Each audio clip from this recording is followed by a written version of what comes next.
প্রশাসনিক নির্দেশে নদিয়ার নৃসিংহপুর ফেরিঘাট এবং পূর্ব বর্ধমানের কালনা ফেরিঘাটে সরস্বতী পুজো উপলক্ষে যানবাহন এবং মোটর সাইকেল পারাপার 3 দিন নিষিদ্ধ করল প্রশাসন। তীব্র ভোগান্তি সাধারণ মানুষের। কোনো রকম নোটিশ ছাড়াই বন্ধ করা হয়েছে এই যানবাহন পারাপার পরিষেবা। প্রশাসনিক অসহযোগিতার অভিযোগ নিত্যযাত্রীদের।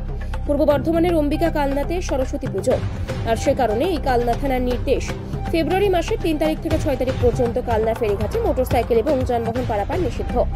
আর এই পারাপার নিষিদ্ধ হওয়ার কারণে এবার দুর্ভোগের শিকার নিত্যযাত্রী থেকে শুরু করে রোগী এবং সাধারণ মানুষেরা।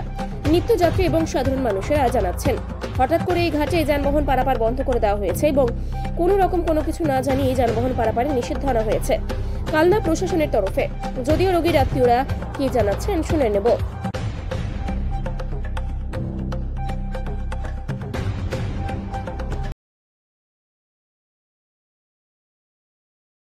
দাদা, ঘাটে বন্ধ বাইক চলাচল, কি বলবেন, কতটা অসুবিধার মধ্যে পড়ছে? অসুবিধা মানে আমাকে এখান থেকে মুক্তি করে হাট দিতে হবে। আমি জানতে পারি, জানি না।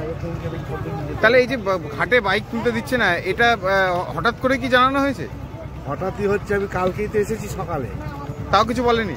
না, কালকে তো কিছু বলেনি। এটা তো কালনা প্রশাসন করেছে, সেক্ষেত্রে এই যে এই পদক্ষেপকে কেমন ভাবে দেখছেন আপনারা? আমার তো কোনো সব করছে না। আমি এখন যে বাড়িতে যাবো, আমার তো এখানে বাড়ি না, আমার পান্ডুয়ায় বাড়ি। আমি যাবো কি করে? আমরা অসুবিধার মধ্যেই যাচ্ছি। অসুবিধার মধ্যেই আছি। কি নাম আপনার? আমার নাম হচ্ছে শেখ ইসার উদ্দিন। কোথায় বাড়ি? পান্ডুয়া।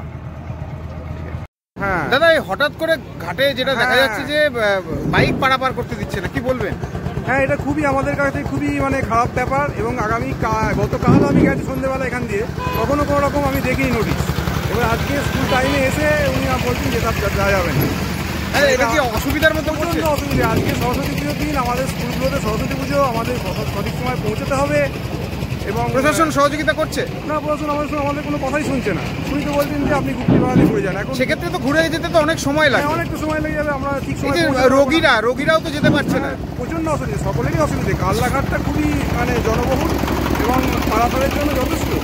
এটা আগে থেকে অ্যানাউন্স করে বলা দরকার ছিল। আমরা তো সেই টাইমটা তাহলে আগে বাড়ি থেকে নিয়ে বেরোতে পারতাম। যদি যাত্রী সুরক্ষার কথাই ওঠে, সেক্ষেত্রে তো লাইফ জ্যাকেটের এখন বর্তমানে কোনো ব্যবহার নিচ্ছে না। তাহলে কিভাবে দেখছেন এটাকে? এটা তো ঠিক কাজ হচ্ছে না বলে আমার মনে হয়। কি নাম আপনার? আমার নাম গৌতম চন্দ্র সাহা। বিষয় কি?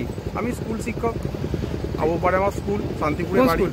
আমার হাটকালনা গজলক্ষ্মী উচ্চ বিদ্যালয়। ঠিক আছে দাদা, বাইকে পার হতে দিচ্ছে না, ওপারে সরস্বতী পুজো বলে কালনা প্রশাসন করেছে। ডাক্তার পেশেন্ট নিয়ে যাবো, ডাক্তারখানায় পেশেন্ট নিয়ে। তাহলে অসুবিধার মধ্যে পড়ছেন? হ্যাঁ, অবশ্যই অসুবিধা। এই যে সিদ্ধান্ত, এটা কি আপনাদেরকে জানানো হয়েছিল বা প্রচার করা হয়েছিল? একদম না। তাহলে কালনার পুজোর জন্য যদি বাইক পার না হয়, ওপার থেকে তো বাইক পার হচ্ছে, সেক্ষেত্রে তাহলে দেখি, আমি কথা বলে দেখি কি চাইছেন এখন আপনারা? যাবো তো পরে, আমি ডাক্তারখানায় যাবো, পেশেন্ট আছে আমার। কি নাম আপনার? তাপস মন্ডল।